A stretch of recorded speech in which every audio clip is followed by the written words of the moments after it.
Bueno, pues hola, buenas tardes, aquí en Cuernavaca, en otros lados que nos ven, un gran saludo. Yo soy Cintia Astudillo Ventura, soy una apasionada una aficionada de las culturas de nuestros pueblos originarios de México. Entre últimas cuestiones, pues estudié una mezcolanza, lo cual me permite conocer distintos mundos, por un lado administración, comercio internacional, pero también realicé un doctorado en antropología aquí en Cuernavaca. Y bueno, a mí me ha llamado mucho la atención el tema de la literatura de los pueblos originarios. Esa literatura que ha sido explorada principalmente en los terrenos antropológicos y etnológicos. Sin embargo, pues falta mucho aún por explorar desde otros ámbitos. Por ejemplo, desde el ámbito literario, las críticas literarias, estos estudios que se han hecho principalmente para la literatura que viene de Occidente, pero que aún falta mucho por trabajar, por explorar, por andar en estos terrenos de la literatura de aquí, de los pueblos indígenas de México. Bueno, como sabemos, la gran parte de la literatura de este país pues es de manera oral. Y bueno, esta plática, esta charla va sobre un tema que en lo particular me llama mucho la atención, que es sobre las deidades mesoamericanas, las deidades femeninas mesoamericanas, tomando en cuenta el contexto actual que vivimos. En marzo, pues el día de lucha por los derechos de las mujeres. Muchas preguntas rondaban en mi cabeza, ¿no? ¿Cómo se observa esto de lo femenino desde otra óptica, desde otros lados, desde otras formas? Y por eso fue que se fue dando esta charla como una charla introductoria. La verdad es que me parece que este tema de las deidades femeninas mesoamericanas, creo que bien podría ser un tema perfectamente de tesis de doctorado. Es un tema que se puede trabajar mucho, que hay mucho material por explorar. Y bueno, esta leve charla, yo lo hago con el corazón y con la intención de que a ustedes les pueda llamar algo la atención para que este camino de exploración y de investigación pues lo hagan ustedes por su cuenta. Y bueno, explorar diversos caminos. Como les comentaba, la literatura de los pueblos originarios ha sido materia principalmente del quehacer antropológico y etnológico. Pero ciertamente este tema, que también podemos meternos un poco a la literatura de los pueblos desde el tema de las deidades femeninas, pues también puede ser explorada por otras áreas más allá de la antropología y la etnología. Estos estudios de género a partir de la literatura que tenemos de nuestros pueblos originarios, pues nos puede llevar a distintos caminos aún inexplorados y que podría ser sumamente interesante. Y bueno, a mí en esta charla, pues sí entro en un... Pero puedo quitarlo por lo pronto. ¿Y ahorita ya lo conecto? ¿O ya está? ¿Ya está? Pero yo ya no me veo. Es que me quería como ver tantito y ya ahorita correrla. ¿Se puede? Sí. Una disculpa. Bueno, como les comentaba, esta charla a mí me mezcla muchos de mis mundos. Por un lado, mujer, los movimientos sociales actuales, pues están determinados por una lucha, pues por una lucha internacional sin precedentes por los derechos de las mujeres. Observamos a través de los medios, pues oleadas verdes, moradas en todos los continentes, exigiendo los derechos, que los derechos de las mujeres sean respetados. Y bueno, no es para menos.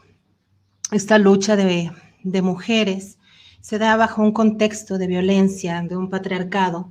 En México tan solo las cifras suben día con día, son 11 mujeres asesinadas por día en nuestro país, desafortunadamente. Así que hay mucho por... Las luchas feministas pues no son en vano. Y bueno, con esta charla, como les comento, yo lo que pretendo es ahondar esta parte de lo femenino desde los cuentos y desde las deidades femeninas mesoamericanas. Sé que tenemos participantes de otros lugares del mundo, no tan solo de México. Saludos para el norte, para Estados Unidos, saludos para Francia, con cariño. El territorio que conocemos como Mesoamérica, que se conoce como Mesoamérica, es una denominación que le dio el académico Kirchhoff y es la parte que actualmente comprende gran parte del territorio mexicano. Hablar de las culturas cuando hablamos de las culturas mesoamericanas, nos referimos a esos pueblos que fueron creados originalmente desde hace miles de años. En Mesoamérica se habla de 3 periodos previos a la conquista: el periodo preclásico, que fue antes de Cristo hasta el año 0, donde principalmente predominaban los pueblos olmecas, la cultura olmeca. Para quienes están un poco familiarizados con el territorio, la parte de Veracruz, Tabasco y otras zonas, por supuesto, del territorio mexicano, incluso hasta Morelos y otros más. Bueno, el periodo clásico pues surge del año 0, como alrededor del año 1000, y ahí pues surgen gran cantidad de culturas, ¿no? Los mayas y muchos pueblos más. Y también posteriormente surge el posclásico, que viene después del año 1000 aproximadamente, y ya cuando es la conquista española. En ese periodo es que predominantemente se estableció el pueblo mexica, como saben, en el centro del país, a quienes también les han llamado aztecas. Y bueno, este pueblo mexica dominó el territorio mesoamericano, distintos pueblos. Era un pueblo famoso por su habilidad para la guerra. Y bueno, a donde iban sucediéndose los mexicas, pues también iba una conquista cultural. Ahora, cuando hablamos de las deidades mesoamericanas, pues nos referimos a distintas deidades de todo esto que compone Mesoamérica en distintos periodos, como les digo, el preclásico, el clásico y el posclásico. Cantidad de deidades femeninas que falta mucho aún por explorar, deidades que falta aún ir al pueblo, al territorio para escuchar, ¿no? Apenas hablaba con un compañero tlapaneco de Guerrero y él me comentaba sobre sus deidades femeninas. Me dice, no hay nada documentado. Y ciertamente eso ocurre, que no existe documentación de muchas deidades femeninas. Y bueno, algo que también a mí me surgió el interés por esta charla fue que yo decía, bueno, de manera generalizada, a mi parecer, creo que las deidades masculinas a veces son más escuchadas que las deidades femeninas. Escuchamos por ahí de Quetzalcóatl, de Huitzilopochtli, pero ¿cuántas deidades femeninas hay? ¿O quiénes son? ¿O son importantes? ¿O cómo se veían estas deidades en el mundo mesoamericano? Entonces de ahí, bueno, va surgiendo este interés de compartirles esta charla introductoria. Como les comento, Mesoamérica es un territorio vasto, un territorio diverso y un territorio que se sucedió en miles de años. Así que hablar de las deidades, pues estamos hablando de muchísimas deidades que aún no conocemos y falta por explorar. Pero bueno, en esta charla yo quise, como es algo muy introductorio, pues presentarles algunas que yo encontré por ahí, que son principalmente mexicas. Nosotros tenemos principalmente más información de los mexicas, bueno, porque fue cuando, como les comento, en estas fases, en estos tiempos de Mesoamérica, en el periodo posclásico, es cuando los mexicas dominan el centro del país y van a la Ciudad de México. En la catedral, en ese zócalo, podrán ver los vestigios de lo que era Tenochtitlan, la ciudad de los mexicas. Y bueno, de ahí se recuperó bastante información, que es la información que ahora tenemos. ¿Cómo podemos tener información de aquellos tiempos? Es complejo, es sumamente complejo porque mucha información quedó destruida tras la conquista, pero también podemos adquirir información a través de ciertos códices que se conservan, que aunque son pocos, pues son fuente de información invaluable para conocer eso que era Mesoamérica. Esta información son pocos códices, sin embargo, pues ahí están para ser analizados, para ser explorados. Miguel León Portilla, recién fallecido, uno de los académicos intelectuales estudiosos de los pueblos nahuas, de la filosofía nahua. En una ocasión tuve la oportunidad de escucharle y él decía eso, hay muy pocos códices, pero mis maestros pues se quejan, mis alumnos se quejan, ¿no? Él decía, mis alumnos me dicen, maestro, pues no hay muchos códices, ¿qué vamos a leer, qué vamos a explorar si todo está derruido? Y dice Miguel León Portilla, y yo les contesté a mis alumnos, ¿y los pequeños códices que existen ya los leyeron? ¿Ya los estudiaron? ¿Ya saben cuáles son, dónde están, de qué hablan? Entonces, bueno, gran información existe ahí en los códices, algunos que fueron previos a la conquista, que son los menos, y otros posteriores a la conquista. Tenemos también información a través de las crónicas de los frailes. Los frailes, cuando llegaron los españoles a lo que hoy es México, pues comenzaron a relatar todo en distintas crónicas.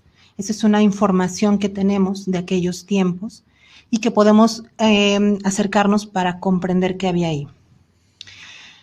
En cuanto a las crónicas, por ejemplo, hay algo, y especialmente sobre este tema. Ya antes habíamos platicado un poco sobre la sexualidad, un tema bastante complejo, y ahora que hablamos de las deidades femeninas, de lo femenino, indudablemente también es complejo acercarnos a través de las crónicas, dado que las crónicas que tenemos ya traen una visión permeada de una cultura externa y de una religión, sobre todo, una religión judeocristiana, donde lo femenino se ve de otra forma totalmente distinta.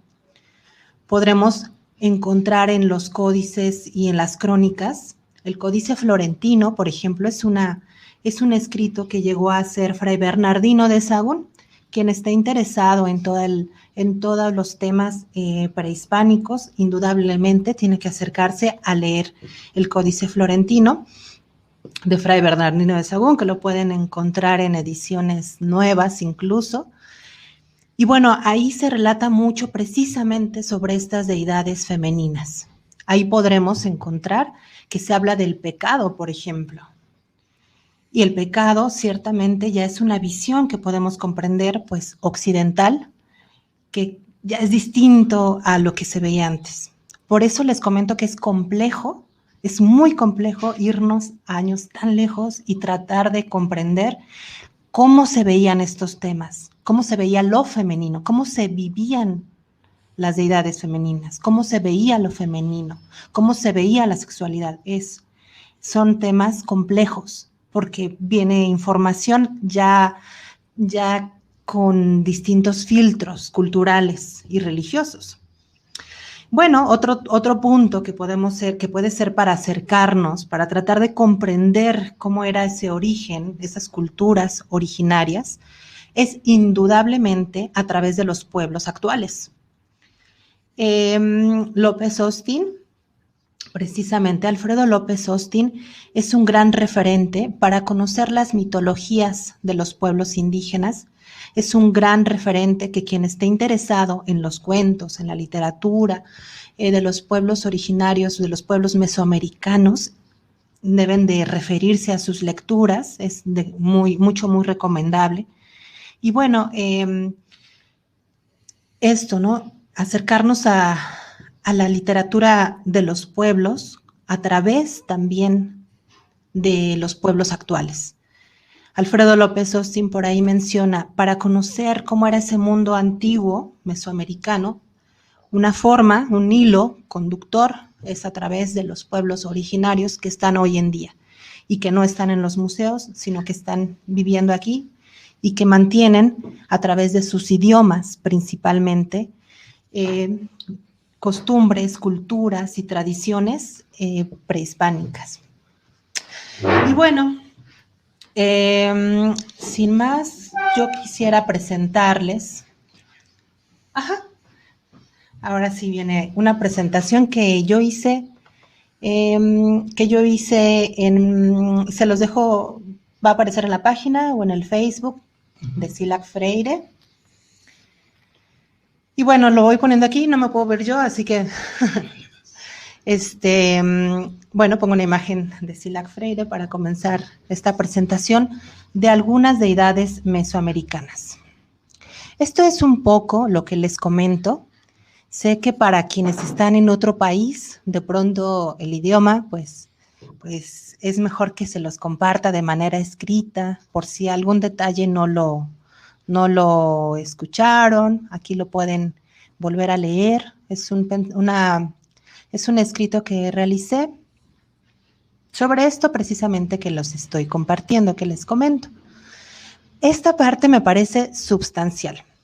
Y bueno, yo les quiero invitar con esta presentación a ponerse digamos, como en una metáfora, unos lentes de manera para que veamos de otra forma distinta, para que veamos lo femenino desde otra óptica, desde otra forma de vida, desde otra forma de vivir. Y bueno, si nos ponemos estos lentes y viajamos hacia tiempos mesoamericanos, hay algo bien, bien importante que quizá nos puede ayudar para comprender cómo los pueblos mesoamericanos veían precisamente lo femenino. Y la visión, los escritos, como les comentaba, de Alfredo López Austin, son bastante recomendables. Es importante, a ver, mejor déjame, ¿qué hice? Espérame.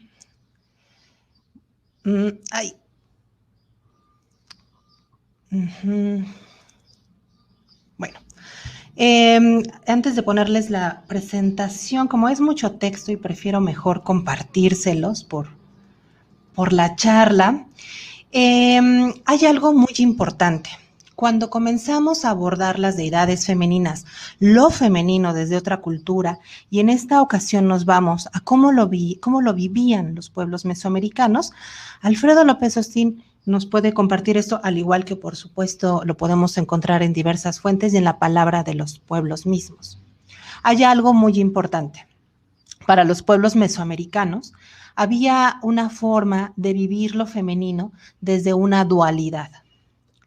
Para los pueblos mesoamericanos e incluso los pueblos actuales existe una dualidad, por ejemplo, en los tiempos, el tiempo de lluvia y el tiempo de no lluvia, el sol, la luna, los tiempos, ¿dónde lo dejé? El sol, la luna y bueno, todo en los pueblos mesoamericanos va teniendo una dualidad que no van siendo opuestos, sino van siendo complementarios. Algo así como un yin-yang chino, algo así se va haciendo en los pueblos mesoamericanos. Por lo mismo, las deidades femeninas son primordialmente femeninas, pero también tienen su lado masculino. Entonces las deidades son estas dos energías, son estas dos fuerzas. Al igual que la tierra, al igual que todo lo vivo, para los pueblos mesoamericanos, esto femenino y masculino se va complementando uno a otro. Y no es ni bueno ni malo, como podríamos catalogarlo, principalmente posterior de la conquista, desde una forma de vista occidental, no es ni bueno ni malo, simplemente es el día y la noche, el tiempo de lluvias, el tiempo de secas, lo femenino, lo masculino, y todo se va complementando. Y los rituales de los pueblos distintos, pues también llevan esta forma de vivir, principalmente en todos los pueblos mesoamericanos. Este es un rasgo que se manifiesta mucho. A ver, permitan. Ok. Bueno, precisamente Alfredo López Austin es quien veía esto y les dejo esta presentación donde aborda más sobre este tema de la dualidad de los pueblos mesoamericanos. De ahí la dualidad, este paradigma del ciclo de la vida y la muerte para los pueblos mesoamericanos. es vida, muerte, vida, todo va siendo parte de un ciclo. Es otra forma, como les comentaba, de observar, de vivir la vida, con esta dualidad, vida, muerte. La vida principalmente se asociaba a fuerzas masculinas, al fuego, al cielo, al calor, a la vida, a la fuerza, a la luz, etcétera. Mientras que lo femenino se vinculaba a la muerte. La germinación, el crecimiento, a la tierra, al frío, a la muerte, a la debilidad, a la oscuridad, etcétera. Entonces, distintas formas se asociaban a lo femenino, a lo masculino, a la vida y a la muerte. Esto es importante comenzar a tenerlo claro si es que vamos entrando a tratar de percibir una forma de vida mesoamericana, esta concepción. Otro tema también importante es cómo se mide el tiempo, por ejemplo, en los pueblos mesoamericanos. Hay ciertos rasgos que vamos a observar principalmente en la literatura de los pueblos y si nos vamos acercando a su forma de vida. Es esta dualidad que les comento. Por otro lado, otro tipo de rasgos presentes en esta forma de vida es también el tiempo, por ejemplo. El tiempo es lineal, el tiempo es circular, no es lineal como lo tenemos en Occidente. Principio, fin y se va recorriendo. En Mesoamérica los tiempos son redondos, como el ciclo de la vida, la muerte, la vida, la muerte. Es otra forma totalmente de comprender la vida misma. Otra forma de comprender también la vida, la tierra, las deidades masculinas y femeninas que habitan la tierra, que son guardianes de la tierra, pues desde ahí parte otra forma también de entender la vida en el planeta. En el occidente, pues podemos hablar simplemente de la tierra como algo que se puede vender, que se puede vender simplemente. En los pueblos mesoamericanos no. En los pueblos mesoamericanos la tierra iba acompañada de los diversos elementos y la tierra es la madre, la tierra es la vida, la tierra no se vende. Desde ahí es otra forma de entender las realidades. Entonces, como les comento, pues estas son ciertas formas de observar la vida misma que tienen los pueblos mesoamericanos y que si nos vamos adentrando a conocer sus deidades femeninas, en este caso, vamos a ver que también van caminando, van teniendo como eje esto que les comento. Dualidad, ciclo del tiempo y también esta forma de comprender la vida y la tierra y los árboles y las montañas desde otro sentido, totalmente diferente. Y bueno, continuando, hice una presentación, déjenme ver si se ve, no se ve. A ver.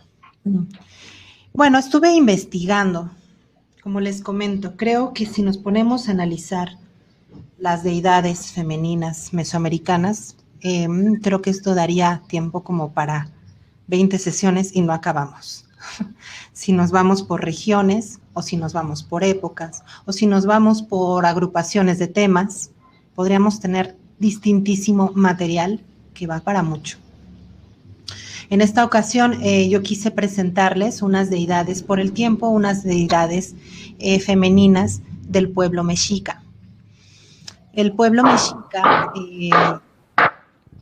mexica, como les comentaba, pues era un pueblo guerrero que precisamente fueron los que habitaban el centro del país al tiempo de la conquista española.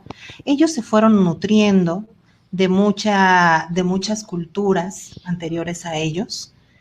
Y ellos también compartían la cultura a los pueblos donde iban conquistando. Entonces, estas deidades podemos conocerlas por aquí, pero también veremos que en otros pueblos también existen las mismas deidades con ciertos rasgos parecidos. Probablemente no se llamen igual, pero sí tienen ciertos rasgos parecidos. Debemos de recordar que Mesoamérica es una mezcla de culturas, así que lo que pasaba en cierta zona o en cierto territorio y en cierto tiempo es común que lo encontramos en otro territorio y en otra época. Se van mezclando las culturas, las tradiciones, los ritos. Y bueno, también, como les comento, bueno, hay que tomar en cuenta mucho esos rasgos, la dualidad que podemos encontrar, el tiempo, cómo se medía el tiempo, y bueno, esta forma de comprender la vida y lo que ahora le llamamos la naturaleza. Aquí son les presento algunas deidades femeninas, como que para que vayamos entrando en materia y explorando algunas deidades. La primera es Chalchihuitlicue, la de la falda de Hades. Los Hades, para quienes no están familiarizados, son unas piedras preciosas color verde. Y bueno, preparé una pequeña ficha que igual, este archivo, como les comento, lo dejo aquí en CILAC para que lo vayan, si lo quieren consultar. Lo fui nutriendo de autores contemporáneos que al mismo tiempo se nutren de códices y de crónicas, por lo que podrán ver algunas palabras como pecado y así, y esto pues es por lo que les comentaba, viene entonces ya de un enfoque de unas crónicas. Bueno, Chalchihuitlicue es la deidad del agua y de la agricultura, de los ríos, las lagunas, las fuentes. Decían que tenía poder sobre el mar, sobre los ríos, también provocaba tempestades y remolinos, y por eso le temían y le veneraban. Fíjense que comprender y acercarse a los dioses mesoamericanos, creo, no sé, desde mi perspectiva muy occidental, esto a veces llega a irrumpir mucho, porque la mitología mesoamericana, vamos a encontrar que los relatos cosmogónicos se mezclan unos con otros, de pronto una deidad se puede confundir con otra porque también son de lo mismo, en fin, hay una mezcolanza que no es fácil de ordenar. Y bueno, es mejor que ni hagamos el intento y mejor vayamos comprendiéndolas así con lo que vamos teniendo. Chalchihuitlicue era la deidad de los mantenimientos. Se le llaman los mantenimientos porque junto con Chicomecoatl, que era la diosa del maíz, y Huixtocihuatl de la sal, decían que estas diosas mantenían al pueblo para que pudieran vivir y se multiplicaran. A Chalchihuitlicue se le hacían ceremonias especiales y se le honraba tanto como al fuego, al aire, a la tierra, al sol. Los hombres nacían en el agua, en ella vivían, con ella lavaban sus pecados, según las crónicas, y con ella morían.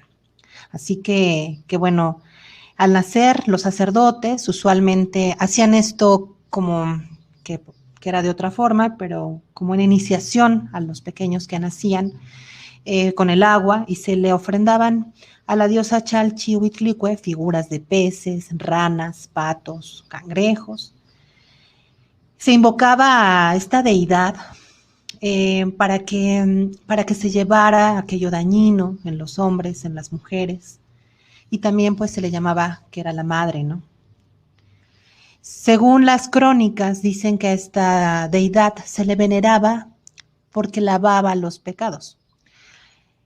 Al morir también se le invocaba porque lavaban a los muertos. El pueblo mexica tenía la costumbre de lavar a sus muertos, vestirlos con sus ropas, enterrarlos o quemarlos. Esa es la imagen de Chalchihuitlicue. Y un poco de relato, de cuento. Se dice que el Chalchihuitlicue fue mujer y hermana de Tlaloc y hermana de los tlaloques. Los tlaloques son los dioses del agua. Y más tarde, como mujer de Quetzalcóatl,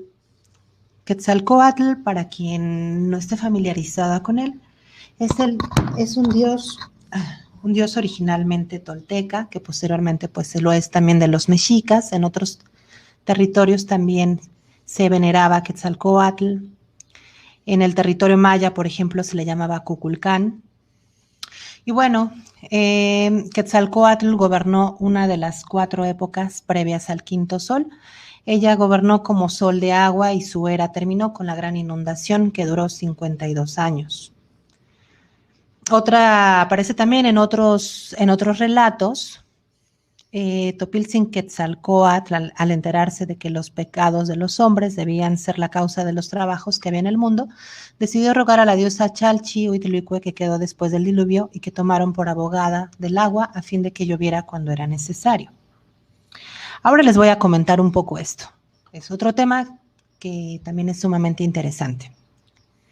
Quise ponerles compartirles esta imagen, porque el Chalchihuitlicue, ¿cómo aparecen los códices? Como les digo, pues los códices no siempre van a ser iguales, no siempre aparecen con los mismos rasgos, pero les quise marcar algunos rasgos interesantes de Chalchihuitlicue, por si por ahí se lo llegan a encontrar. Como verán, pues les dejo aquí como ven, principalmente lo pueden ver con más calma si es que lo quieren observar, pero como verán, principalmente la deidad femenina está sobre un caudal de agua. En este caudal de agua hay un niño y una niña por ahí. Se ven caracoles, remolinos. La cara principalmente está pintada de rojo, tiene una nariguera en forma de mariposa o serpiente, y usualmente y casi siempre trae una caña de junco con 1 o 2 vasos en la mano y una sonaja que a veces tiene forma de serpiente. Se dice que esto es un incenciario para denotar el inicio de un sacrificio. Chalchihuitlicue lleva su tocado en colores especiales, tiene su falda, sus sandalias con talonera blanca, y como otras diosas, usa algo que se llama Quechquemitl, que es una especie de triángulo que se pone como una blusa triangular de distintos colores. Bueno, esto se los dejo para cuando quieran conocer más sobre la figura en los códices, pues se acerquen a esto. Y bueno, Chalchihuitlicue aparece precisamente en la leyenda de los soles, así se llama. Quizá muchos de ustedes habrán visto esta imagen que se le ha llamado el calendario azteca, mal llamado calendario azteca, su nombre es la piedra del sol, y en él se relata la leyenda de los soles, la leyenda mexica de los soles. Brevemente, para no profundizar tanto en esto, quisiera compartirles un poco el relato para que vean en qué momento aparece Chalchihuitlicue. Este relato aparece principalmente en la historia de los mexicanos por sus pinturas y en la leyenda de los soles del Códice Chimalpopoca. Estos 2 textos los pueden encontrar en internet incluso y son procedentes de 1531 a 1537 y el segundo de 1558 y contienen un relato cósmico náhuatl. En la leyenda de los soles se habla de los 4 soles que existieron antes del quinto, que es el actual, el del movimiento. En este relato cosmogónico se va explicando cómo que entre Quetzalcóatl y Tezcatlipoca, los hermanos, son designados por los dioses para ir creando las distintas eras en la tierra y de la humanidad. Primero gobierna uno de los 2 dioses, posteriormente, primero empieza Tezcatlipoca durante un tiempo, que son 52 años aproximadamente, después le sigue Quetzalcóatl, después Tezcatlipoca, y después de cada uno de los soles ocurre algo que termina ese sol. En el 4.º sol es cuando se designa a Chalchihuitlicue. Aquí aparece un relato cosmogónico sobre esta deidad. Ahí ella es que gobierna y al final de su gobierno, de su dominio durante este 4.º sol, pues es que se da en lo que la mitología se habla de un diluvio. Y bueno, esto es lo que les comentaba. Tlaloc y Tezcatlipoca, que es una de las deidades que participa en la leyenda de los soles. Bueno, aquí podemos irnos, como les comentaba, esto es algo súper breve de algo que podríamos adentrarnos muchísimo más. La leyenda de los soles, por ejemplo, es uno de los relatos que los invito a conocer más, como para adentrarnos a conocer cómo eran los relatos cosmogónicos de los pueblos mesoamericanos. Bueno, continuando brevemente otra vez, pasamos a la diosa, a la deidad Coatlicue, que significa la falda de las serpientes. Coatlicue, esta imagen, la pueden observar en el Museo Nacional de Antropología e Historia en la Ciudad de México. Es una piedra espectacular, un monumento espectacular que llama la atención a cualquiera que va. Coatlicue es una diosa mexica. Sus energías, en cuanto a sus energías, esta deidad está relacionada con la fertilidad. Se le conoce como la madre de todos los dioses. Es la madre de Huitzilopochtli y está relacionada con los principios del origen y la legitimación del poderío mexica. Coatlicue es la madre milagrosa del sol, la luna y las estrellas. Coatlicue es una deidad que nos da la vida, pero al mismo tiempo nos devora a cada ser humano cuando muere para devolver en más vida. Este ciclo de que les comentaba, vida, muerte, vida. Las ceremonias en su honor principalmente se llevaban a cabo previas al invierno, porque el invierno es cuando todo muere. La cosmología, esta deidad, este monolito nos representa la cosmología del mundo mexica. Nos muestra la parte mortífera, aparte de una madre bondadosa de cuyo seno nace todo lo vegetal, también devora todo lo que vive. Eso sin contar que también los cuerpos celestes desaparecen tras ella. Bueno, miren. Es interesante cómo fue que Coatlicue pues tuvo varias apariciones y desapariciones. Coatlicue principalmente fue encontrada en la Ciudad de México por ahí de 1790. En este enorme bloque de piedra se habían, que como vamos a ver ahora, pues tiene labradas serpientes, calaveras. Se dice que cautivó, pero también horrorizó a los testigos en aquel tiempo de la colonia española en México. Se llevó en una universidad donde se exhibió en algún tiempo, pero las autoridades novohispanas temían que su presencia reactivara la antigua fe de los pueblos indígenas. Porque las personas de los pueblos indígenas, cuando veían la imagen de Coatlicue, le rendían tributo. Y esto pues llamó la atención de las autoridades de la colonia. Así que por esto fue que las autoridades de la colonia decidieron volver a sepultarla y la escondieron. Por ejemplo, uno de los exploradores en México, Alexander von Humboldt, pidió que la sacaran de nuevo en 1804 para observarla y analizarla. Y la escultura volvió a salir a la luz, pero nada más un tiempo. Y bueno, finalmente ya fue en el siglo pasado, por ahí de los años 70, cuando esta escultura se vuelve a sacar a la luz. Y bueno, mucho tiempo estuvo oculta, por lo que les cuento, porque para las autoridades novohispanas les llamaba la atención cómo seguía siendo objeto de culto para los pueblos indígenas, qué veían en ella, qué veían en esta figura.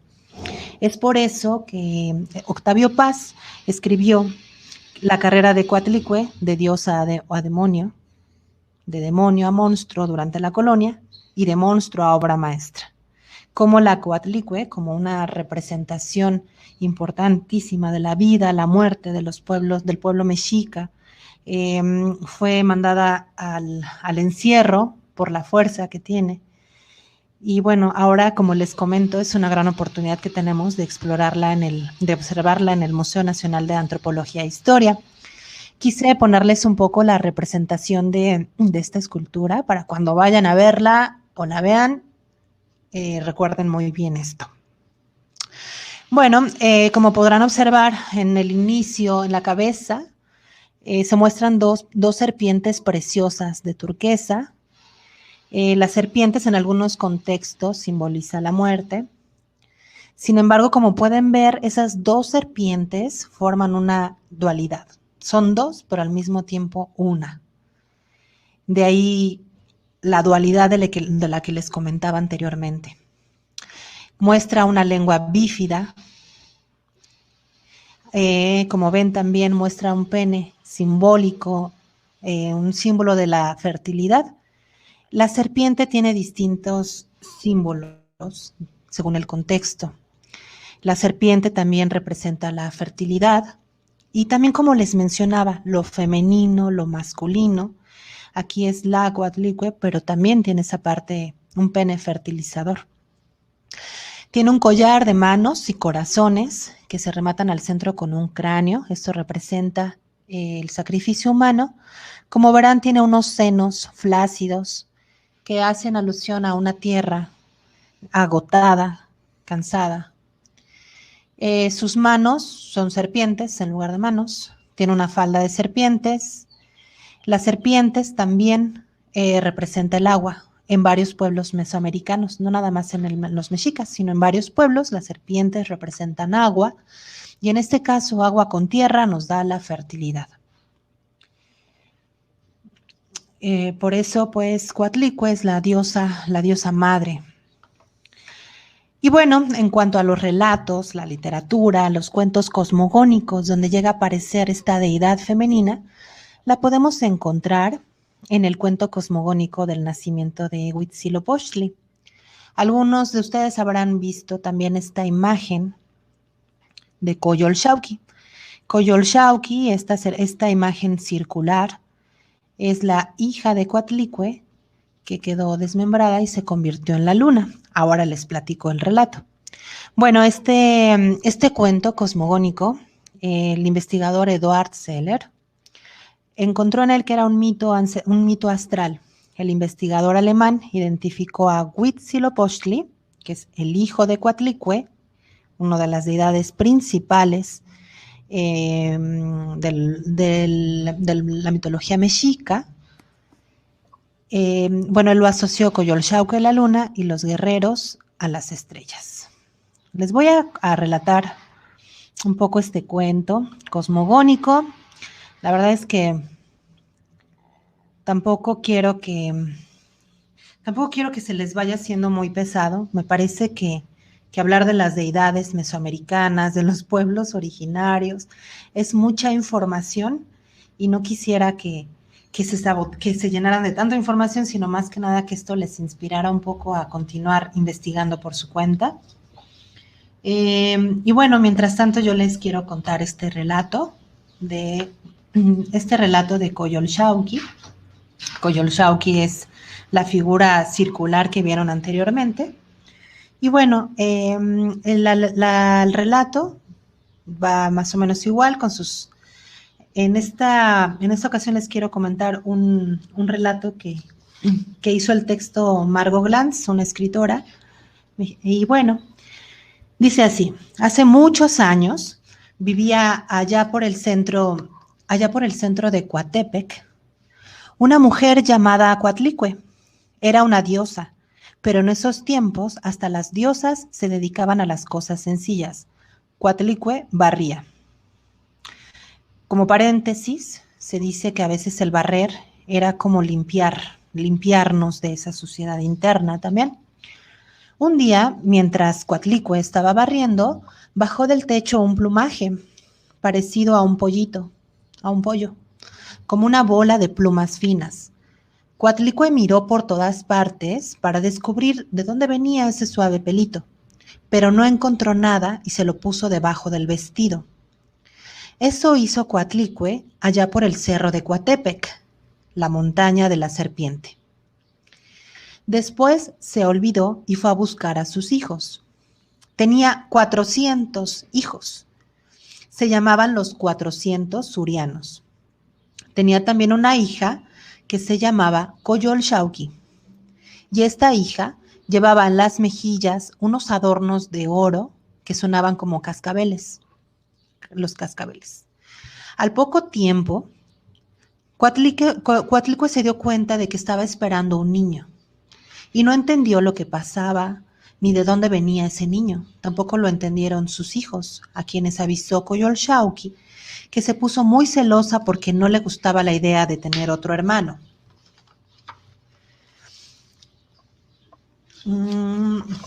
Coyolxauhqui les dijo: miren, hermanos, nuestra mamá va a tener otro hijo. Tendremos otro hermano y yo estoy muy enojada. Tienes razón, hermana, nosotros también estamos furiosos. Y en verdad lo estaban, pues de sus ojos salían como chispas. ¿Se imaginan ustedes cómo relumbrarían 800 chispas? Pues así exactamente relumbraban los ojos de los 400 surianos que parecían estrellas. De inmediato, los surianos se juntaron para ponerse de acuerdo y decidieron castigar a su madre porque les parecía malo que les diera otro hermano. Y sobre todo les parecía terrible no saber quién era el padre. ¿Y saben ustedes quién era el padre? Pues nada menos que la pluma fina que cayó en el vientre de Coatlicue. Y era solo una pluma, pero de ella nacería el poderoso Huitzilopochtli, tan poderoso y tan perfecto que desde el vientre de su madre sabía todo lo que pasaba sobre la tierra. Y también, claro, lo que planeaban contra ella sus hermanos. Los 400 surianos se vistieron para la guerra, se arreglaron su cabello y lo torcieron y lo enredaron y estuvieron listos para castigar a su madre. Y Coyolxauhqui se puso muy contenta. Coatlicue estaba preocupada y triste, pero desde adentro de su vientre oyó la voz de su hijo, de Huitzilopochtli, que le decía: no temas, madre mía, yo sé lo que tengo que hacer. Y Coatlicue se quedó tranquila. Los 400 surianos se ufanaban de su poder y se miraban en las lagunas para ver si sus vestidos eran elegantes y terribles, para ver si se veían como dioses poderosos, listos para la guerra, como capitanes bien vestidos, con sus cabelleras perfectas y trenzadas. Uno de los hermanos era Cuautlicac, y era falso en sus palabras, y lo que decían los 400 surianos se lo iba a decir a Huitzilopochtli, que lo oía desde adentro del vientre de su madre. Oía la voz de su único hermano fiel y respondía: ten cuidado, hermano mío, vigila y avísame lo que dicen mis hermanos. Vigila sobre todo a Coyolxauhqui, pues es ella la que está más enojada, la que siempre se pone celosa. Pero no te preocupes, hermano, yo sé lo que tengo que hacer. Y por fin, los 400 surianos se decidieron ir contra su madre y se pusieron a caminar hacia el cerro Coatepec. Al frente, guiándolos, iba Coyolxauhqui. Era de noche y todos brillaban. Se veían fuertes, bien vestidos, listos para la guerra. Tenían sus vestidos de papel, sus adornos, sus ortigas, sus colgajos de papel pintados de azul oscuro como el cielo por la noche, sus campanillas atadas a las pantorrillas. Esas campanitas se llaman en náhuatl oyohuali. Así iban vestidos y los muy tontos no se daban cuenta de que las campanitas avisaban por dónde venían. Su hermano Cuautlicac ya sabía lo que tenía que avisarle a su hermano Huitzilopochtli, que lo oía desde el vientre de su madre. Los surianos marchaban en orden, en fila, como guerreros en perfecto escuadrón, con sus flechas de punta barbada, y al frente iba Coyolxauhqui. Pero Cuautlicac subió hasta la montaña y le dijo a Huitzilopochtli: ya vienen mis hermanos, cuídate. Huitzilopochtli le respondió: míralos y dime por dónde vienen. Huitzilopochtli todavía estaba en el vientre de Coatlicue, de su madre. Y entonces Cuautlicac le dijo: ¿no oyes todavía las campanitas? Vienen por la ladera de la montaña. Y de nuevo le dijo Huitzilopochtli, mira bien por dónde vienen. Y Cuautlicac respondió, ¿todavía no oyes las campanitas? Vienen llegando, están por la cuesta de la montaña. ¿Estás seguro? Dijo Huitzilopochtli. Sí, contestó su hermano, ¿no oyes las campanitas? Ya llegaron a las cumbres. Y en ese momento nació Huitzilopochtli. Se vistió sus atavíos, se escudó de plumas de águila, sus dardos y su lanzadardos azul turquesa, y luego empezó a pintarse la cara al son de las campanitas, al son del sonido de los pies de sus hermanos que llegaban hasta la montaña. Y el rostro se lo pintó con rayas diagonales y con esa pintura que llaman pintura de niño porque es como el azul del cielo en la mañana, y sobre su cabeza se puso plumas finas. ¿Recuerdan ustedes que era un hijo de una pluma? Como un pollito, como una bolita suave, blanca, como la nieve de los volcanes. También llevaba unas sandalias cubiertas de plumas y sus dos piernas y sus dos brazos estaban pintadas de azul claro. Y un servidor suyo que se llamaba Tochancalqui le puso fuego a la serpiente hecha con antorchas, la que era servidora de Huitzilopochtli, la que se llama Xihuacuatl.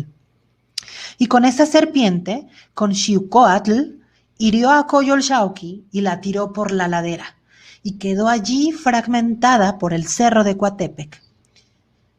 Por eso cuando vemos la escultura la vemos toda desmembrada. Y su cabeza rodó hacia abajo y fueron cayendo por todas partes sus piernas, sus pies calzados con sandalias, sus manos, su cuerpo. Huitzilopochtli se levantó y persiguió a sus hermanos, los fue siguiendo, los fue separando, los hizo bajar desde la cumbre del cerro del Coatepec, la montaña de la serpiente, y cuando los persiguió hasta abajo, hasta el principio de la montaña, los urianos corrían y el ruido de sus campanitas alegraba el aire y ellos seguían corriendo como conejos blancos con sus cabelleras destrozadas, daban vueltas por el cerro. Y nada podían hacer contra Huitzilopochtli. En balde se revolvían al son de sus cascabeles y hacían golpear sus escudos, y nada podían hacer contra Huitzilopochtli. Solo el viento sonaba alegre con el sonido de los cascabeles. No pudieron defenderse, no pudieron hacer nada, y le rogaron a su hermano, ¡basta ya! Pero Huitzilopochtli no se contentó con perseguirlos. Les quitó sus vestidos, sus adornos, y se los puso, se adornó con ellos, se los apropió, los hizo suyos, y luego aventó a sus hermanos al cielo, donde brillan todas las noches como estrellas. En medio del azul oscuro y a veces se oye el sonido de los cascabeles. Son los que llevan las mejillas Coyolxauhqui, quien ahora se encuentra allá arriba, también en el cielo, y brilla todas las noches, porque Coyolxauhqui es la luna. Y los urianos son las estrellas. Huitzilopochtli amanece todos los días en el cerro de Coatepec, desde donde se le ve brillar, porque Huitzilopochtli es el sol.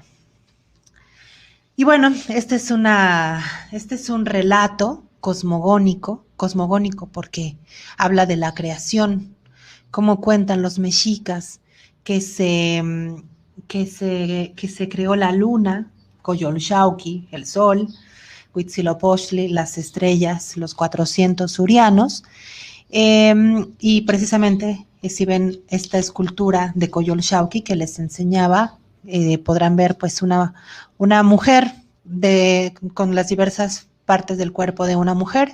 Esta escultura la pueden ver en el Museo del Templo Mayor, en la Ciudad de México, a un lado de la Catedral Metropolitana. Y bueno, les quise relatar este cuento cosmogónico, tocando el tema de Coatlicue, la diosa, la madre de todos los dioses del panteón mexica. Y bueno, se nos va acabando el tiempo, ¿verdad, Martita? Que yo me puedo seguir mucho tiempo. Pues si tienes otro relato corto, adelante, digo yo, porque empezamos tarde. Sí. Bueno, les quería Esto era brevemente como para que pudieran conocer a Coatlicue, sus energías, ¿no? Vida, muerte, vida, un poco de sus rituales, un poco de qué simboliza la escultura que podemos ver en el Museo de Antropología y también un pequeño relato cosmogónico. Les quiero compartir brevemente, más bien, otras imágenes de otras deidades femeninas. A ver, creo que... Francisco, es que no puedo compartir. Francisco, les quiero compartir otra... Es que quiero compartir otra, pero no, ahora no me deja, no sé qué le ocurre. ¿Ya está abierta? Sí. Como que se dejó de compartir, pero ahí está. Sí está, ¿verdad? Ajá. También si alguien tiene preguntas, Ajá. hemos visto, podemos ir preguntando y Cintia respondiendo para ir cerrando con en estas partes de dudas. Uh-huh. Bueno, en lo que Francisco, si quieres, bueno, en lo que Francisco va viendo cómo compartirles, también les comento este archivo que se lo voy a dejar a Martita Silac Freire. Va compartiendo otras diapositivas de otras deidades femeninas. Yo les quería presentar ahora a dos deidades que se relacionan con esta parte del amor, que el amor pues es un concepto más occidental, mucho más moderno, pero aún así pues resulta interesante, sumamente interesante saber cómo se veía esto que nosotros llamamos amor, cómo lo veían los pueblos mesoamericanos. ¿Se hablaba de amor o de qué se hablaba, cómo era? Y bueno, yo les quería presentar a dos deidades femeninas, principalmente que se les asocia con el amor. Uno es una de las deidades, ya creo que ya ahí se ve, ¿verdad? Sí. Ajá, una de las deidades. Bueno, pues una disculpa, se nos fue la onda de internet, pero aquí estamos de vuelta. Sé que el tiempo ya se nos acaba, pero bueno, ahí les pongo otro par de deidades relacionadas con la sexualidad, con el amor. Recordemos que en esta parte de dualidad que les comentaba de los pueblos mesoamericanos, la sexualidad se le atribuye principalmente al lado femenino y resulta bien interesante adentrarnos a estas diosas, Tlazolteotl, para poder comprender un poco más cómo se miraba el amor, cómo se miraba lo femenino desde Mesoamérica. Esta es Tlazolteotl. Tlazolteotl, como les decía, era la deidad de la suciedad. Pero se dice que era la deidad de la suciedad porque limpiaba aquellos, porque limpiaba también esos pecados que cuentan los cronistas. Se dice que Tlazolteotl, cuando se llegaba a rebasar ciertos límites y se abusaba de alguien más, cuando ese deseo carnal rebasaba los límites, se le iba a pedir disculpas y perdón a Tlazolteotl a través de unos rituales.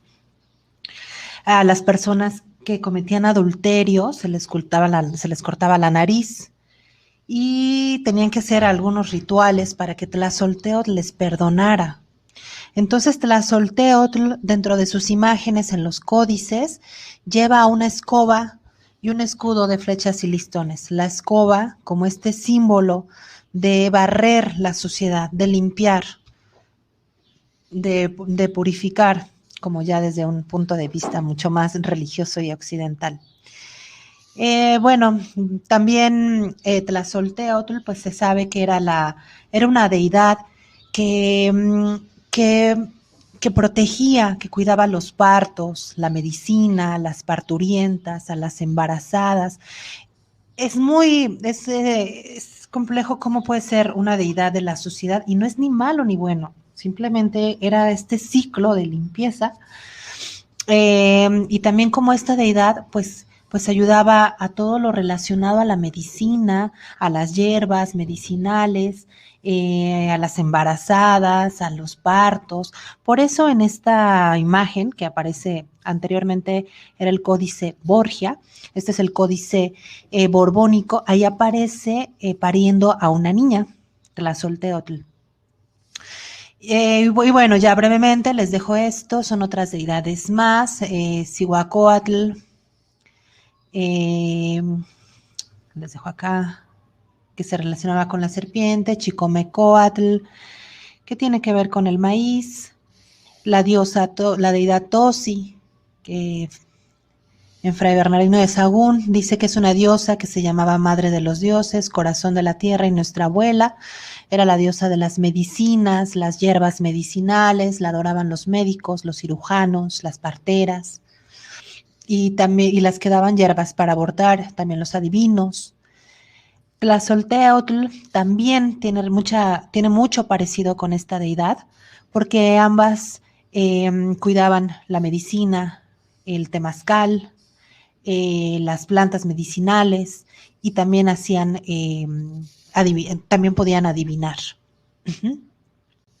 Zapotlatena, que fue la que inventó una resina, así se decía, y bueno, pongo al final unas fuentes, y bueno, se nos va el tiempo y con esto vamos terminando esta charla. Como les comento, apenas son 2 que 3 deidades mexicas, que son el último pueblo previo antes de la conquista. Imagínense cuántas diosas previas no hay, cuántas diosas, cuántas deidades no siguen existiendo. Simplemente son ellas. En estas deidades que les manifiesto, pues se habla como con Coatlicue de este ciclo, vida, muerte, vida, esta cuestión circular, la tierra. También les hablo de estas dioses, Xochiquetzal y Tlazolteotl, que abarcan la sexualidad, el amor, también el cuidado a través de las hierbas, el cuidado de no rebasar cierta armonía, cierto equilibrio. Por eso Tlazolteotl, cuando se rebasaba el equilibrio, era quien perdonaba. Y bueno, Chalchihuitlicue, que la diosa del agua, una de las deidades principales, porque mantenían la vida de los pueblos. Y bueno, son muy pocas deidades para ver en tan poco tiempo, pero al menos espero que esto pues les genere más inquietud para que puedan adentrarse, acercar a las deidades femeninas mesoamericanas y nos atrevamos a comprender lo femenino desde otra óptica, desde otra forma de vida, para ir comprendiendo pues también estos tiempos actuales de luchas feministas.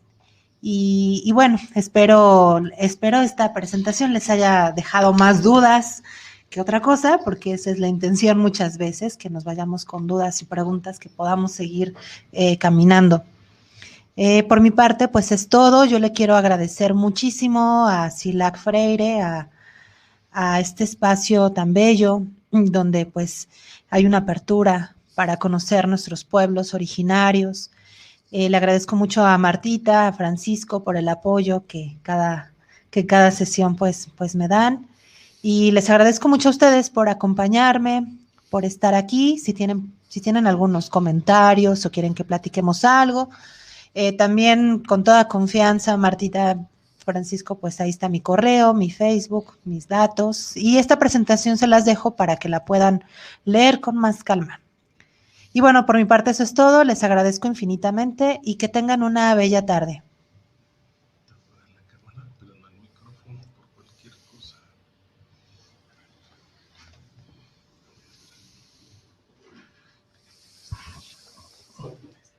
Pues muchas gracias.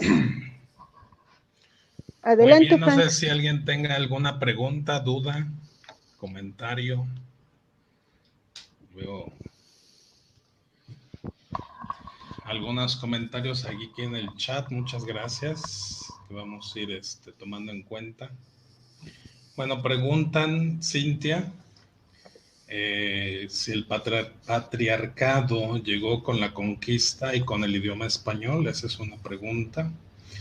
También preguntan si alguna de las lenguas originarias ya tenían esa distinción entre género. Y bueno, comentan de cómo el español es un idioma claramente binario, el náhuatl o el maya también lo son. Si tienen pensaría se refieren a esta parte de si hay género masculino, femenino. Son algunas preguntas de Dana G, perdón. Creo que son las que, bueno, comentan también de que, bueno, para Catriona dice que para los españoles eran demonios, ¿no? Toda esta parte de deidades. También comenta, Octavio Paz no fue amigo de los feministas. No, sí. Bueno, también Fay Graef, que es una estudiante que es de orígenes hawaianos, también comparte mucho esta parte de las tradiciones, y ella comenta que, bueno, Coatlicue es una de sus favoritas por este balance de energías duales, y que es algo maravilloso, ¿no? Y no demoníaco. Esta idea de las dos serpientes frente a una con otra en su cabeza es obviamente como el cáudacus del símbolo médico, y que obviamente tiene una simbología muy especial, ¿no? Entonces, para ella, pues, es un símbolo muy significativo y maravilloso también esta idea de los espejos, ¿no? Cuando uno se conecta con uno mismo o a una misma. Sí. Coatlicue pues refiere a estas dos energías, ¿no? Este balance. Entonces también es una imagen muy poderosa, ¿no? Y bueno, son las preguntas que hay en el chat. No sé si quieras darle entrada. Entonces, te regreso y te regreso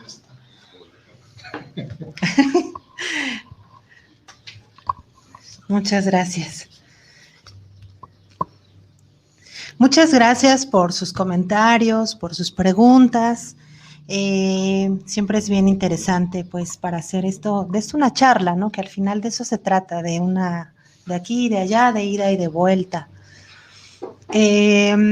Bueno, lo que comentaban un poco, el patriarcado llegó con la conquista. Fíjense que existen algunos estudios de cómo era en tiempos mesoamericanos esta cuestión. Recientemente leí a Patrick Johansson, y si tienen oportunidad de leerlo, es un académico importante con un trabajo bastante serio, y él habla precisamente de la sexualidad mexica. A través de él, lo que sostiene es que principalmente ya había esta parte que yo le llamaría patriarcal, como que cierto dominio de los hombres por sobre las mujeres, ya se daba en tiempos mesoamericanos. Sí se daba en la mayoría de los pueblos se daba los gobernantes o los puestos de mayor poder eran hombres. Ahora, también es importante tomar en cuenta que los pueblos mesoamericanos eran muchos y distintos, como lo es ahora.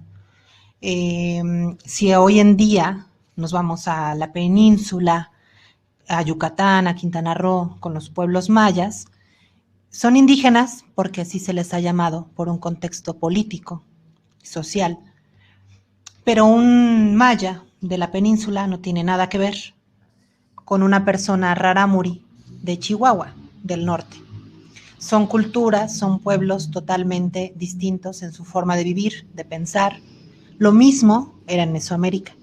a pesar de que sí tenían como algunas culturas, algunos rasgos compartidos por las conquistas, por ejemplo, de los mexicas, sí hay que tomar en cuenta que sí tenían formas distintas de vivir también, como ahora lo son en los pueblos indígenas, pero sí sé que se habla más de un dominio en posiciones de gobierno, principalmente de hombres. Aunque claro, con el occidente viene esta forma y con los años pues viene esta amalgama, ¿no? De patriarcado y capitalismo que juntos pues van haciendo este contexto que vivimos ahora pues de violencia y de explotación. Este binomio, patriarcado y capitalismo, pues se van juntando. Y no era así, por supuesto, a ese nivel en tiempos mesoamericanos, me atrevo a decir. En cuanto a las lenguas originarias, fíjense que sí, particularmente en todas las, bueno, mayoritariamente en todas las lenguas mesoamericanas, en las lenguas originarias de lo que hoy llamamos México, pues no hay esta división de género. O sea, no hay género femenino o masculino. Tengo una amiga mije que me decía eso, ¿no? Pásame la cuaderno. Me decía, es que, perdón, dices, a mí todavía se me pasa para nosotros los mijes no hay género. Y eso pasa pues en todas las lenguas, me atrevo a decir en todas las lenguas originarias. Igual en la maya, en el náhuatl. Estos demonios los demonios, sí es lo que podemos encontrar precisamente en la información de las crónicas de los religiosos españoles que les comentaba. Ahí pues se habla de estos demonios, la Coatlicue, ¿no? Como un demonio, como un monstruo. Se habla del pecado desde otra forma. Por eso les comento que ya que vamos adentrándonos un poquito más, va siendo más fácil percibir de dónde viene o quién está contando ese relato, desde dónde surge. Si tomamos en cuenta que la mayoría de los pueblos mesoamericanos de entrada, pues son politeístas, tenían diversas deidades, ¿no? Que también hay quienes les llaman dioses y hay quienes dicen que no se les debe llamar dioses, sino deidades, energías. Como les comento, es otra forma totalmente distinta de percibir la realidad a la que tenemos en Occidente. Y la verdad es que creo que sí falta mucho por explorar. Por ejemplo, esta parte de los sacrificios humanos no se ha tocado mucho y es interesante. ¿Desde qué óptica se está viendo? Si lo vemos desde una óptica occidental, pues suena aberrante, suena demoníaco, suena terrible. Pero ¿realmente era así desde los pueblos mesoamericanos? ¿Con qué óptica se hacía? Entonces, pues bueno, habría que irnos quitando ciertos velos y ciertas marañas para atrevernos a ver muchos conceptos como la vida, la muerte, la sexualidad, lo femenino, desde otra óptica. Y los mesoamericanos ciertamente pues tenían otra óptica muy distinta. Sí, yo coincido también. Octavio Paz no es tampoco mi hit porque además de que no es muy aliado de la lucha, bueno, de lo que ahora es la lucha feminista y de estas corrientes feministas que han surgido con el tiempo, pues también por ahí, en cuanto a la diversidad lingüística y cultural, también tengo ahí como puntos que no estoy muy de acuerdo con él. Sin embargo, lo escribí lo puse en la presentación, como sí me parece interesante lo que él dice, ¿no? De diosa, monstruo, a deidad, sí, porque México, lo que hoy es México, creo que si echamos la mirada un poco atrás, podemos ver como una deidad sagrada, de pronto es un monstruo en la colonia y de pronto ahora es algo que le rendimos culto y le rendimos admiración en un museo. Entonces, una deidad ha pasado de ser de muchas caras y esa parte que él observa a mí me parece interesante. Y bueno, en cuanto a las serpientes, sí, a mí también Coatlicue me parece una deidad muy fuerte, este concepto vida, muerte, vida, ¿no? Más en tiempos de pandemia, de tiempos de cierre, de muertes. A mí eso me hace voltear mucho a cómo veían ellos esta cuestión de la vida, muerte, vida. Es un ciclo, es un ciclo, somos parte de un ciclo, no se acaba aquí, no se acaba, como les comentaba al inicio, el tiempo no, en Occidente el tiempo es lineal, para ellos no. En Mesoamérica el tiempo es circular. Alguien nace, muere, así infinitamente. Entonces, bueno, es otra forma que resulta pues atractivo, interesante. Y bueno, también me parece que con estas pocas deidades femeninas que les compartí y con esta breve charla introductoria, pues fíjense, creo que los cuentos que les dije, pues al final creo que las culturas cambian con el tiempo, definitivamente. Los cuentos cambian también, y pues también, ¿por qué no atrevernos a ir contando o recontando las historias de las deidades femeninas ahora desde nuestro presente, desde nuestra forma de comprender la realidad, desde nuestros feminismos? ¿Por qué no? ¿Por qué no atrevernos a tocar esas deidades y a encontrar un eco, un espejo que hay en ellas, que hay en mí, que hay en nosotras? Y bueno, les agradezco. Otra vez, Francisco, muchas gracias. Bueno, ya no apago la cámara y pues bueno, me presento porque no creo que no me presenté desde el inicio por toda esta parte técnica que estábamos teniendo aquí.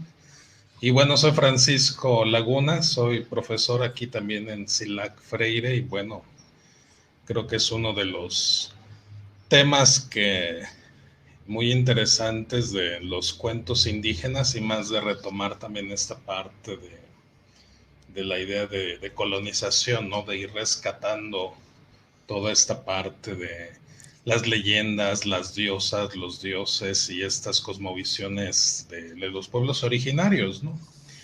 Y también me recordó mucho esta parte de lo que antes eran las diosas o lo que antes era lo sacro, y bueno, podemos observarlo, ¿no? En las iglesias, ¿no? Que hay muchas vírgenes y que creo que son rastros de lo que en su momento también fueron diosas, ¿no? O los dioses, pero que bueno, es muy elemental esta parte de las diosas que está presente todavía en la cultura, ¿no? Con las vírgenes, ¿no? De las iglesias, ¿no? Y bueno, no sé si haya más preguntas, más comentarios antes ya de cerrar toda esta parte. Y pues bueno, también mencionan todos estos balances, ¿no? Comentan, ¿no? Que entonces el patriarcado no es solamente el producto del cristianismo. Y bueno, también Fay comenta que, bueno, en su opinión, en el cristianismo es el balance, ¿no? O Meteo es este ejemplo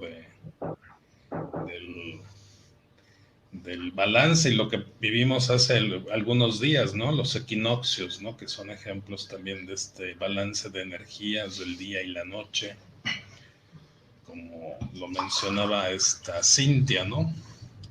Y bueno, también comentan de estudiar la Reina Roja, la controversial Reina Roja, que ahora se ha hablado mucho, ¿no? En los últimos días sobre esta parte importante de la zona del sur de México, ¿no? Entonces, bueno, no sé, ¿quieres comentar algo, Cintia, para cerrar? ¿Alguien más que quiera preguntar algo antes de que se vaya Cintia de aquí? Pues sí, creo que, como les comentaba, sí, esta parte del patriarcado, pues sí da para estudiar mucho más, para irnos adentrando cómo era en esos tiempos. Como les comentaba, ciertamente sí se sabe que había puestos de gobierno principalmente para hombres, pero sí quisiera cerrar retomando esta parte con la que comencé y que ahora dicen. Ciertamente lo femenino, lo masculino va siendo un engranaje, un complemento, un equilibrio. Y es que finalmente los pueblos mesoamericanos, si podemos encontrar, a pesar de tener rasgos tan diferentes, un pueblo indígena en México como en otra parte del mundo, podemos también ir comprendiendo que algo que pareciera que tienen en común los pueblos es que mantienen cierto equilibrio entre estas fuerzas y entre las fuerzas precisamente de la naturaleza. de la vida, ¿no? De los astros, del agua, de la montaña, de todos son fuerzas, todos son seres, todos son entes. Y bueno, los pueblos nos invitan y siempre nos enseñan a llevar a cabo este sano equilibrio, con nuestro planeta, con nuestro cuerpo, con nuestra vida y por supuesto con nuestra comunidad. Y bueno, no olvidemos esa parte de complemento y de equilibrio que manejan los pueblos, como para ir replanteándonos nuestras posturas, ¿no?, ante lo que pasa ahora. Por mi parte, pues sí, es todo. Muchas gracias. Gracias, Martita, gracias, Francisco, y gracias a este bello espacio de Silac Freire. Muy bien. Gracias. Pues bueno, gracias, Cintia. Es un gusto pues tenerte en este ciclo de conferencias de los cuentos mesoamericanos, que esta ya es la tercer charla sobre esta temática, y pues bueno, en el mes de abril probablemente tengamos otra con una temática por definir todavía. Que nos digan cuál les gustaría. Y que nos vayan comentando si les interesa esta temática, más deidades, más cuentos, leyendas, tragedias. Ajá, como que les gustaría. Y demás, ¿no? Pero pues sí es un tema, creo que muy importante rescatar, porque obviamente es una parte elemental de nuestra cultura y pues bueno, es conocer también esta parte que pues desde hace 500 años nos quitaron, ¿no? Desde el ADN hasta muchos otros aspectos, ¿no? Y pues bueno, siempre es interesante conectar estos creencias, ¿no?, que para la gente está con la cuestión de la fe, y pues bueno, solo han cambiado de nombre, ¿no? Han cambiado de forma, de perspectiva, pero creo que el sentimiento esencial sigue, ¿no? Desde la gente que va a hacer estos rituales a los volcanes, ¿no?, que también es esta dualidad visible para mucha gente que vive ahí, hasta la cuestión de las estrellas, ¿no?, como lo mencionaba con la leyenda de la Koyoshowski y los 400 sureños, y sureños. No sé si tenga conexión con la región sureña de Zapata, ¿verdad? Que habrá que hacer un análisis ahí, si hay esta conexión. Y pues bueno, gracias, Cintia, gracias a todas, a todos, a todex por participar con nosotros en esta transmisión. Y pues bueno, si se perdieron algo de esta charla, el video va a estar posteriormente en nuestro YouTube, en nuestro canal de YouTube. Búsquenos como Silac Freire, y ahí pues están también las otras 2 charlas y otras charlas también que estamos teniendo conectada con la celebración de los 100 años de Paulo Freire, del nacimiento de Paulo Freire. Y pues en la próxima sesión que tengamos va a ser el próximo miércoles 7 de abril a la 1 de la tarde, ya tiempo central de México y Estados Unidos. Y vamos a hablar sobre Freire y la teología de la liberación, que es otro tema que vamos a tener. Quienes pues quieran también obtener esa información, si nos pueden poner su correo electrónico a través del chat para que les podamos enviar los links, los pósters, para que estén informados de las charlas que vamos a tener durante este año sobre esta temática de Freire, cuentos y otras temáticas que estamos preparando también para este año. Así que pues muchísimas gracias. No olviden poner su correo electrónico en el chat, por favor, para poderles enviar la información. Y pues gracias, Cintia. Es un gusto escucharte, aprender de estas leyendas, cuentos. Y pues bueno, cerramos la transmisión. No sé si puedan abrir sus cámaras para la foto final, por favor. La foto del recuerdo. Y pues, a ver si alguien puede. Si quieres nos ponemos así. Tú por allá y yo por acá. Ahí estaremos.